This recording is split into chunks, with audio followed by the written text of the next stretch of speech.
Hello বন্ধুরা, আমার thumbnail বা টাইটেল থেকে তোমরা বুঝতে পারছো আমি কী নিয়ে ভিডিও করছি। আজকে আমার ভিডিওর বিষয়বস্তু লক্ষ্মী জবা ফুল গাছ নিয়ে। ডিসেম্বর মাসের এই শেষ সপ্তাহে দেখো আমার গাছে কত পরিমাণে ফুল ফুটেছে। একটা ছোট্ট বাচ্চা গাছে, ছোট্ট লক্ষ্মী জবা ফুল গাছে দেখো একদম ছোট্ট, আর একদম 8 ইঞ্চি 6 ইঞ্চি একটা টবের মধ্যে আমার গাছটা আছে। আমি কি যত্ন করি, গাছ ভর্তি কুড়ি রয়েছে দেখো, একদম গাছ ভর্তি। আমি এই গাছগুলোর জন্য আমি কি যত্ন করি, কি গাছে দেই, আমি সব কিছু তোমাদের সাথে শেয়ার করব। আর আমি তোমাদের সাথে এরপরে আমি একটা ভিডিও করব যে এই সব গাছে তোমরা কি করে কলম করবে। আর এই গাছটা দেখো, আমি গাছের গোড়ায় আমি চম্পাস ব্লগ থেকে ভিডিওটি করছি। আমি চম্পা বলছি। আমার এই ভিডিওটি তোমরা প্রথম থেকে শেষ পর্যন্ত দেখবে।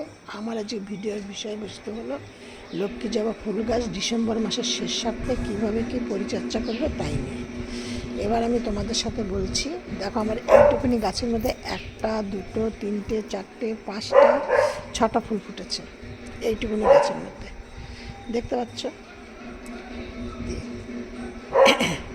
এবার আমি তোমাদের সাথে বলছি, এখন কিন্তু সব ধরনের তোমরা হাইব্রিড জবা 2 রকমের, একটা হলো হাইব্রিড জবা আর একটা হলো দেশি জবা। এবার হাইব্রিড জবার মধ্যেও অনেক ধরনের জবা আছে, অনেক কালারের আছে। আর দেশি জবার মধ্যেও অনেক ধরনের আছে, অনেক কালার আছে। একটা হলো থোকা, একটা হলো এক পাপড়ি। হাইব্রিডের মধ্যেও তাই। এবার দেখো হাইব্রিড জবা কিন্তু এই সময় খুব, হাইব্রিড জবা এই সময় শীতের সময় জন্য একদম আদর্শ সময়। আর দেশি জবা হলো গ্রীষ্মকালে বর্ষাকালে আদর্শ সময়। কিন্তু সব ফুলই সব সময় দুটো চারটে পাওয়া যায়। আর লক্ষ্মী জবা আমার জানি না কখন কি হয়, কার বাড়ির বাগানে কি হয়। আমার এই গাছটা আমি 12 মাস ফুল পাই, 12 মাস এইভাবে, কিন্তু 12 মাস। গাছটা আমার দেখো, দেখলে তোমরা বুঝতে পারবে। গাছটা কিন্তু আমার বাচ্চা গাছ হলেও কি হবে, এটা আমার ছাদের গাছ বলে বাচ্চা করে রেখে দিয়েছি। কিন্তু এই গাছটার বয়স প্রায় 3 বছর হতে চললো। দেখো কাণ্ডটা দেখো, এই যে দেখলেই বুঝবে। আর আমার এই ছোট্ট টবের মধ্যেই আছে। আমি এই ছোট্ট টবের মধ্যে গাছটাকে ছোট করে এত ফুল আমি কী করে 12 মাস পাই সেটা আমি তোমাদের সাথে শেয়ার করছি। আমি এই গাছটাকে প্রতি সপ্তাহে খেতে দিই, একদম একদম বাঁধা ধরা প্রত্যেক সপ্তাহে খেতে দিই। আর আমি সপ্তাহে একদিন করে প্রত্যেকটা গাছের গোড়া, দেখো আমার হাইব্রিড গাছের গোড়ায় হোক, সব গাছের গোড়া, ঠিক আছে, শুধু আমি হলুদ দিই, 1 চামচ করে হলুদ ছিটিয়ে দিয়ে দিই।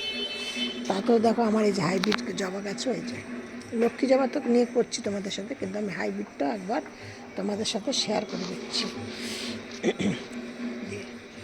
জেনে এবার প্রতিটা গাছের গোড়ায় আমি এই সময়, কেন এই শীতের সময় প্রতি গাছে কিন্তু প্রচুর পরিমাণে রোগ হয়। রোগ বলতে পোকামাকড়ের আক্রমণ, মিলিবাগ, তারপরে তোমাদের লেদা পোকা, জার পোকা, সব কিছুতে তোমাদের সমস্যা দেখা দেয়। এই জন্য গাছকে প্রতি সপ্তাহে একবার করে গাছকে স্প্রে করতে হবে।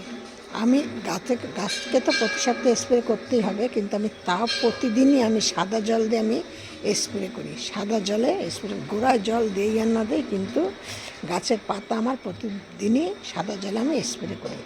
তোমরা করো, দেখো ভালো উপকার পাবে। আর গাছকে ধরো আমি কিভাবে এত ছোট করে রাখি, এই যে তোমরা দেখলেই বুঝতে পারছো। এই দেখো, ধরো বড় করলে গাছটা বড়ই হবে, কিন্তু ডালপালা বেরোবে না। ওই জন্য আমি কী করি, গাছকে ধরো এই ডালটা প্রচুর করে রয়েছে, এই ডালটা রেখে অন্য একটা ডালে আমি কাটিং করে দিলাম।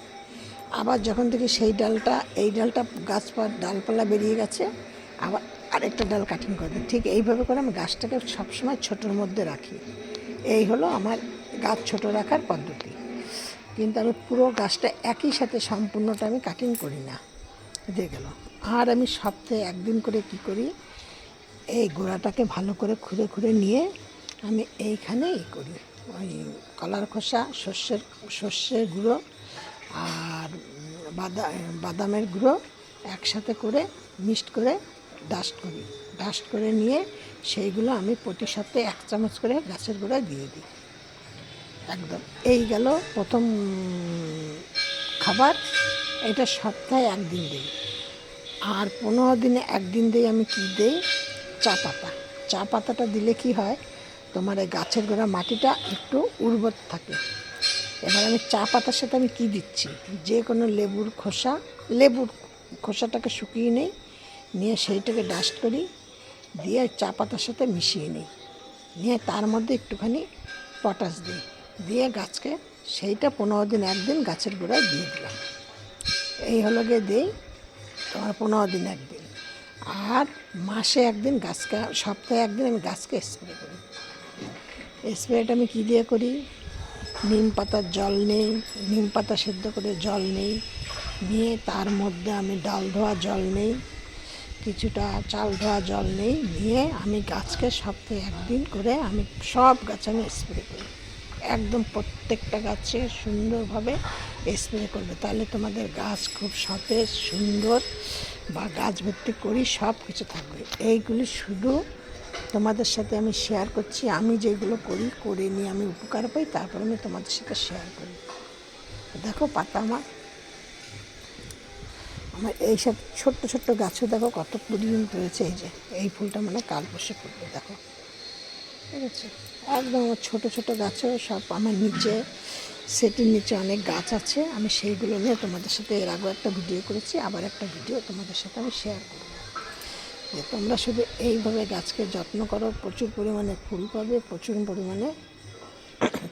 আরেকটা কথা তোমাদের সাথে বলছি, দেখো এই দেখো এই গাছে কত কুড়ি আছে, ঠিক আছে।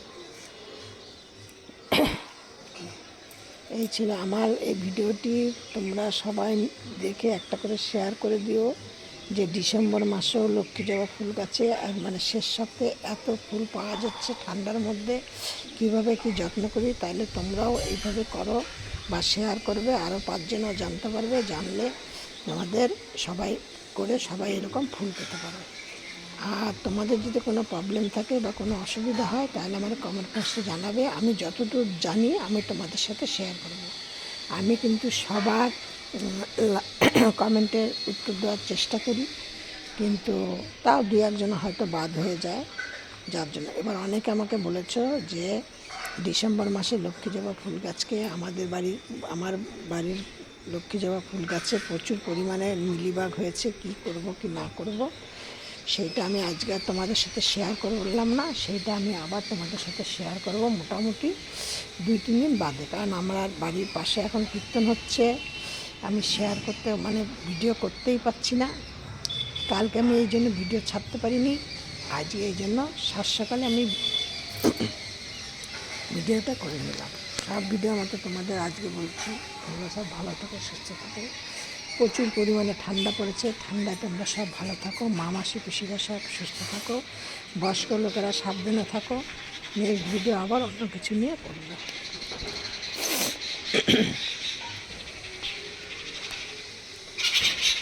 আরেকটা জিনিস দেখো, আমার